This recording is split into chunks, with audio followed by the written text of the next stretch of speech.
Via Justiça de hoje é sobre o divórcio. A lei que acabou com a limitação de apenas um divórcio por pessoa no Brasil completa 30 anos. Nossos convidados, o juiz Paulo Gastão de Abreu, da 10ª Vara de Família de Belo Horizonte, e o advogado José Roberto Moreira Filho, presidente do IBDFAM de Minas Gerais. Numa parceria da TV Assembleia com a Magis, Associação dos Magistrados Mineiros, o Via Justiça está começando.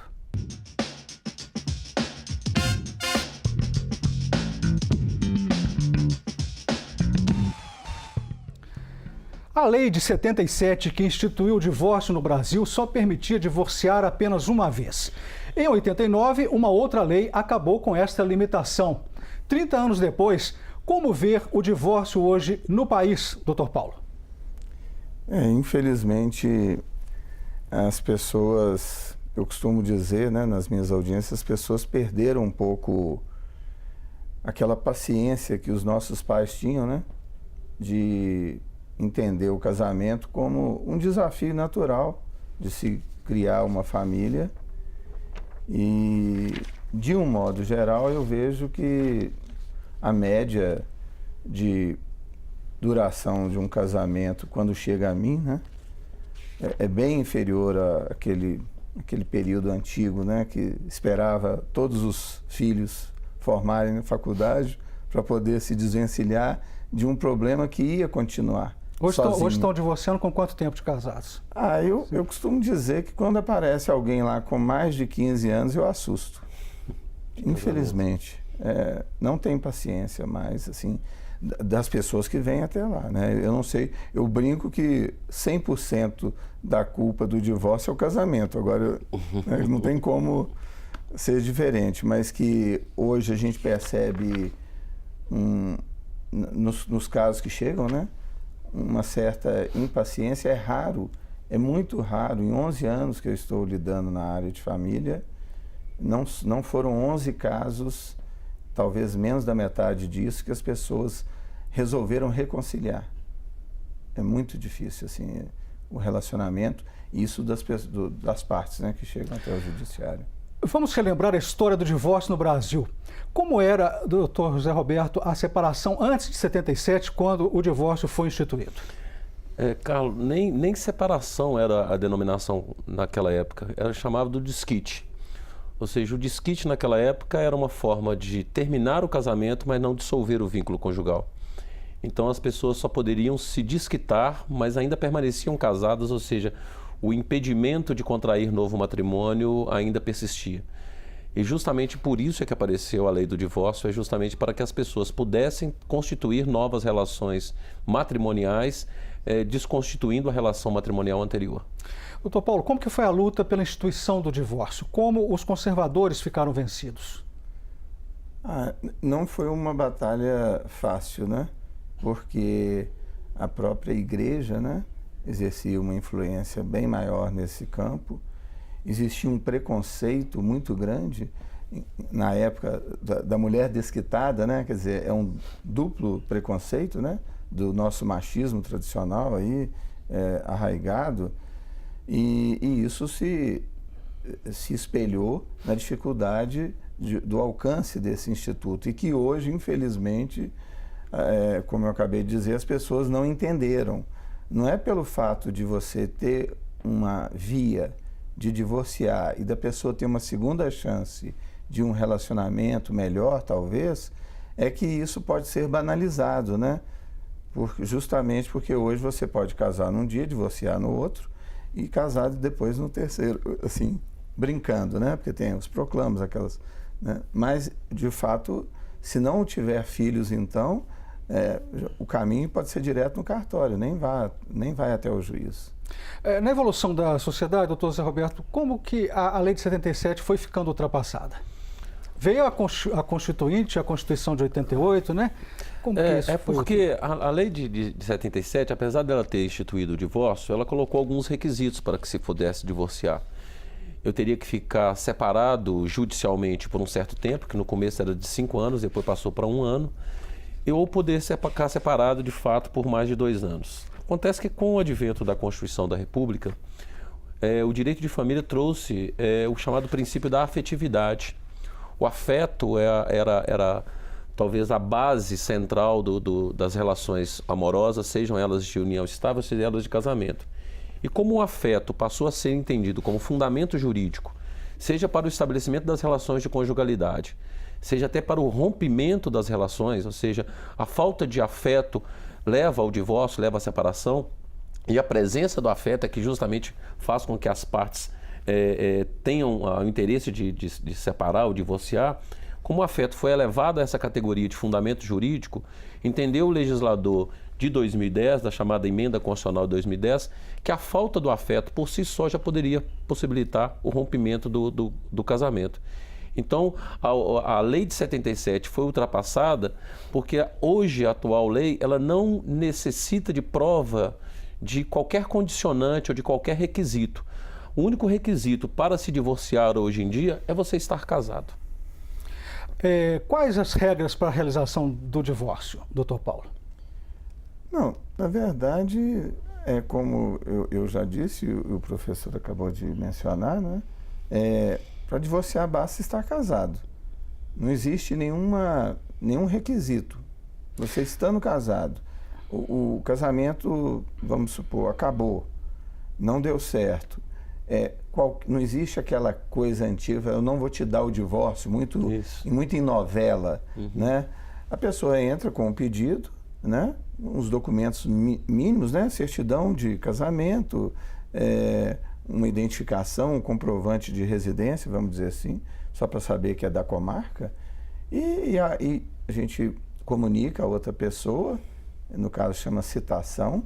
Se ela não responder, o juiz julga a revelia, né, desse ausente e é feito o divórcio quando transitar em julgado, ou seja, quando ficar definitiva essa sentença, expede um mandado de averbação ao cartório e consta lá, até remetendo para o próprio assento de nascimento, né, que é onde se registra tudo, aquele divórcio daquela parte e da outra. Quando é possível fazer o divórcio no cartório e o divórcio judicialmente? Olha, para se fazer o divórcio no cartório, a lei coloca alguns requisitos. Primeiro, tem que ter acordo. Não é possível fazer o chamado divórcio litigioso. Então, se o casal tiver de acordo, pode fazer no divórcio. Mas também necessita que não tenha filhos menores e nem incapazes. Tem-se, inclusive, discutido sobre a possibilidade de fazer o divórcio no cartório de mulher grávida, o que está sendo vedado atualmente. Mas os requisitos são os seguintes: acordo entre as partes, não existir nem filho menor e nem incapaz e ter a presença de um advogado. E aí você pode levar isso no cartório e fazer o divórcio diretamente lá. Por que precisa da presença do advogado? Porque foi por imposição da lei, da própria lei, a necessidade do advogado como o advogado fiscalizador do ato.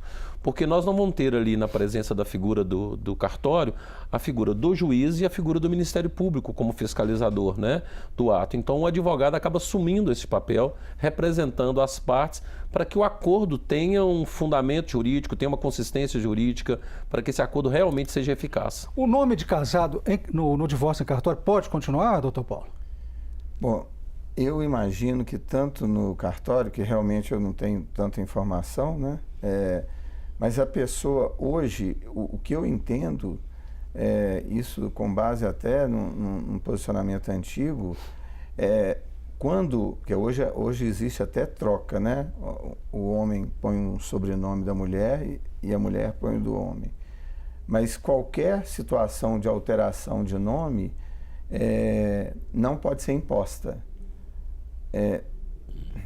Antigamente se dizia quando houvesse alguma ofensa, o que é muito... Eu, particularmente, eu nunca determinei... Culpa da separação, né? Porque hoje não tem culpa, então não existe mais a culpa, você não busca o culpado. Antigamente tinha essa disposição que eu acho que hoje perdeu o sentido. O Via Justiça faz agora um rápido intervalo e voltamos em instantes.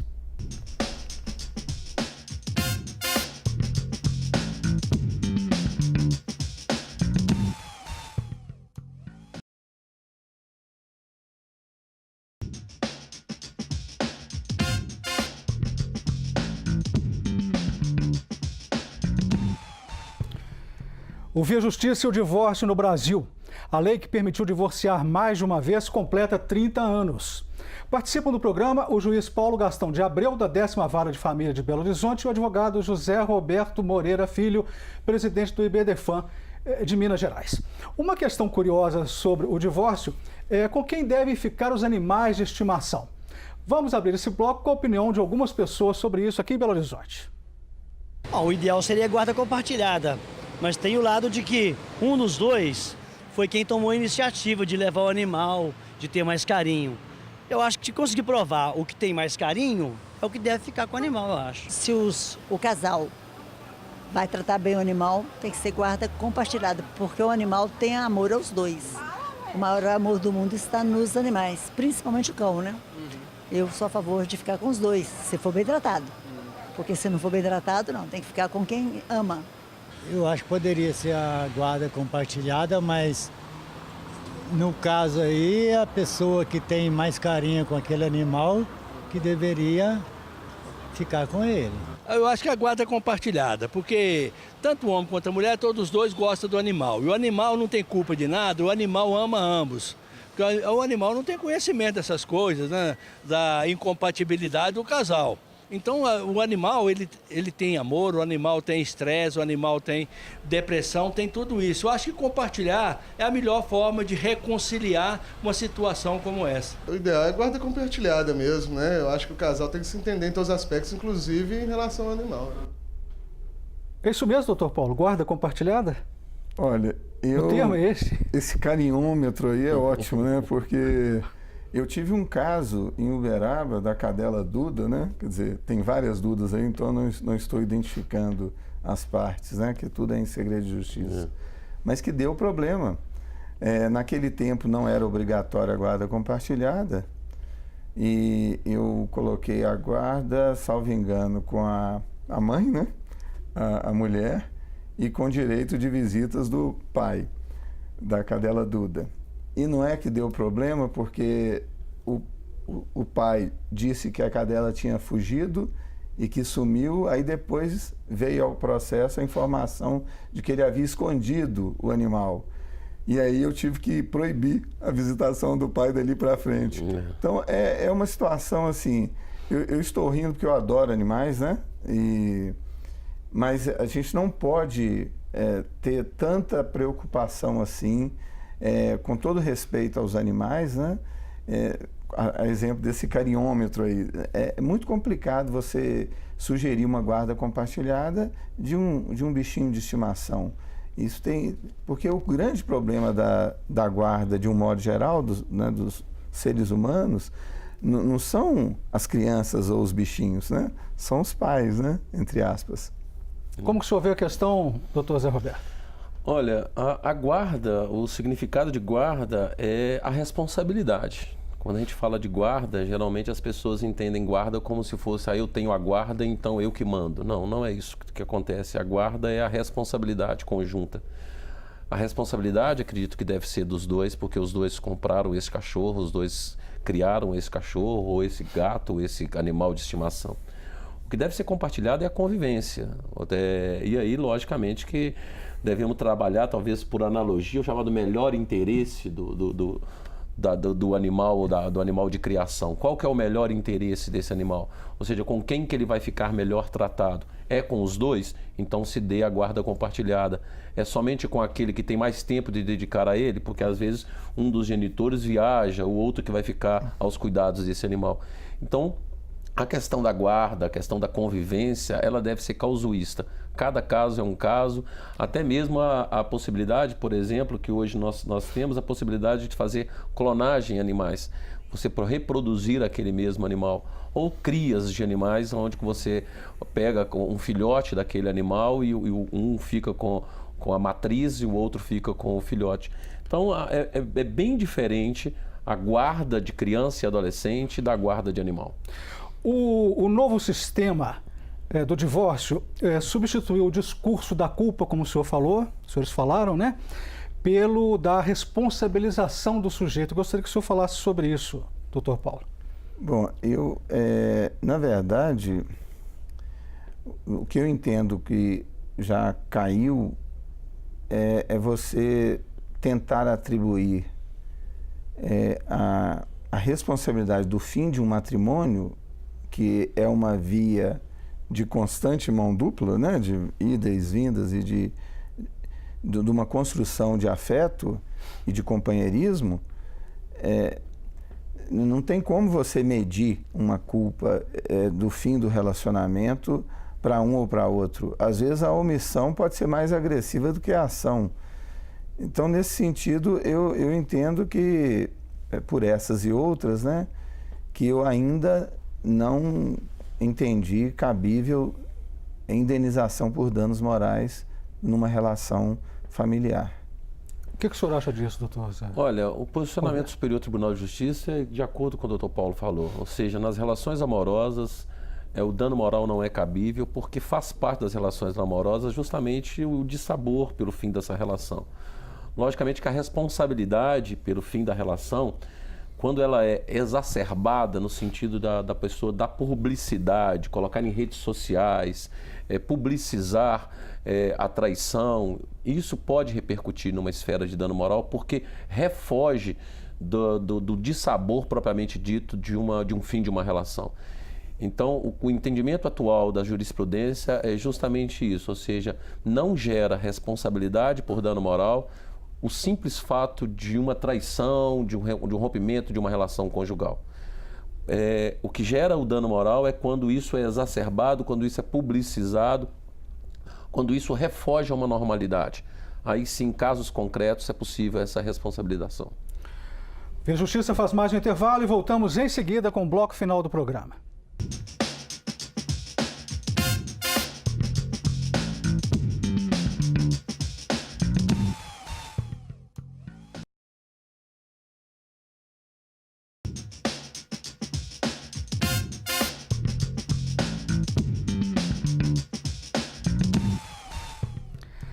O Via Justiça e o divórcio no Brasil, 30 anos depois da lei que permitiu divorciar mais de uma vez. Participando do programa, o juiz Paulo Gastão de Abreu, da 10ª Vara de Família de Belo Horizonte, e o advogado José Roberto Moreira Filho, presidente do IBDFAM de Minas Gerais. Doutor José Roberto, ainda sobre a questão dos animais, eles ainda são considerados objetos pela lei brasileira? Olha, pela atual lei brasileira, os animais estão inseridos na categoria de coisa. Coisa. E aí seriam até objeto de partilha de bens. Né? A gente não poderia nem estar falando de guarda, lógico que nós estamos falando de guarda e convivência dentro de uma evolução jurisprudencial. Mas na frieza da lei, eles ainda são considerados coisas e entraria lá no divórcio, na partilha de bens. Nós temos alguns projetos de lei, inclusive um projeto de 2015 do senador Antônio Anastasia, que está querendo justamente mudar a categoria jurídica dos animais para que eles possam ser um meio termo entre pessoa e coisa, ou seja, um ser senciente, um ser provido de sensibilidade. Em Portugal, recentemente, em 2017 agora, a Lei 08 de Portugal estabeleceu que os animais não são coisa, mas também não são pessoa. Então os animais estão ali no meio termo entre coisa e pessoa. Recentemente na Argentina, doutor Paulo, foi dado um habeas corpus a um orangotango, para que esse orangotango saísse de um zoológico e fosse colocado numa espécie de geriatria, que já era bem mais velho, justamente porque o orangotango é um ser senciente. Então nós temos vários projetos de lei, Suíça, Áustria, Alemanha, já tem leis nesse sentido. A evolução nossa, nós temos alguns projetos de lei definindo guarda, alguns projetos de lei para mudar de coisa para pessoa, ou de colocar nesse meio termo. Então, acredito que a evolução legislativa será nesse sentido. Mas, pelo que o senhor fala aí, parece né, que o Brasil ainda está aquém de outros países. O senhor concorda, doutor Paulo? Nessa questão dos animais? Na verdade... Como seres sencientes, né?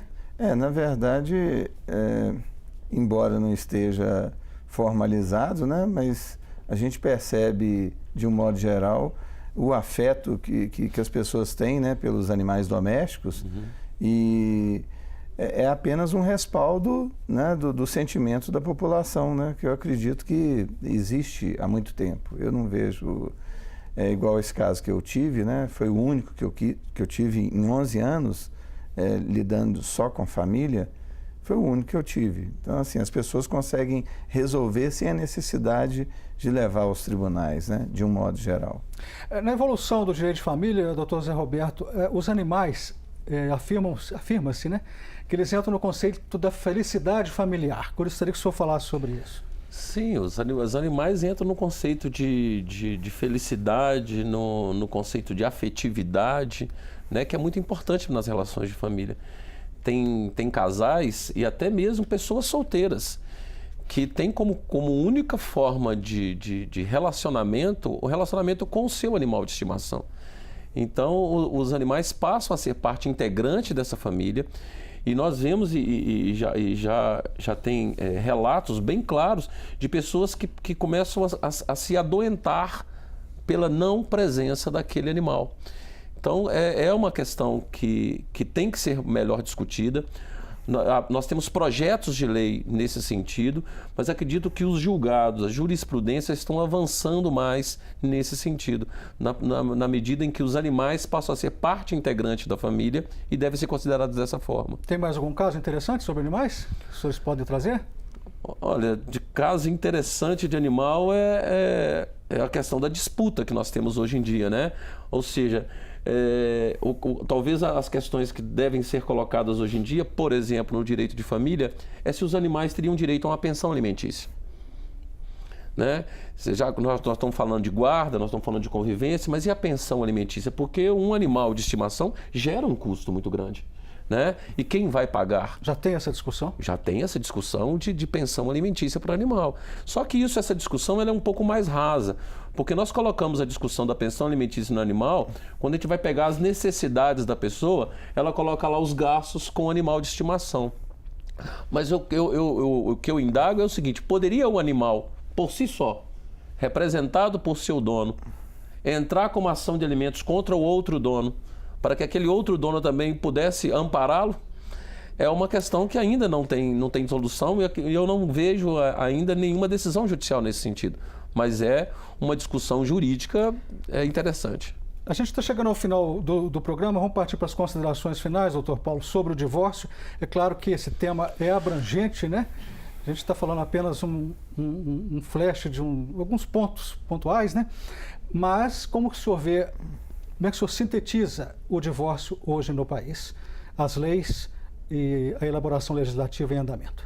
Na verdade, eu acho que o que eu pude dizer assim, e eu posso resumir, é da pessoa, do compromisso que ela faz ao se casar, e a despeito da facilidade da lei que existe hoje de você casar hoje, divorciar amanhã, que as pessoas têm que entender que as dificuldades de um casamento, elas têm que ser enfrentadas primeiro, para depois chegar a esse limite, porque eu costumo brincar, né, que os problemas são nossos, né, não são necessariamente do outro. Se eu vivesse sozinho, eu teria problemas comigo mesmo. Imagina com o outro. Então, a lei não impede as pessoas a utilizar o livre-arbítrio de cada um. Mas já que se buscou um comprometimento de uma companhia, que é o casamento, então, reflita bastante antes de partir para o divórcio. Considerações finais do senhor, doutor Zé Roberto? Olha, o divórcio passa a ser uma alternativa da qual eu não tenho condicionantes. Eu acho que houve um grande avanço na lei do divórcio, porque anteriormente as partes tinham que levar os seus problemas privados para um magistrado. O magistrado é uma pessoa que não tem conhecimento da vida desse casal, que não sabe da vida desse casal e tem que julgar essa questão, né?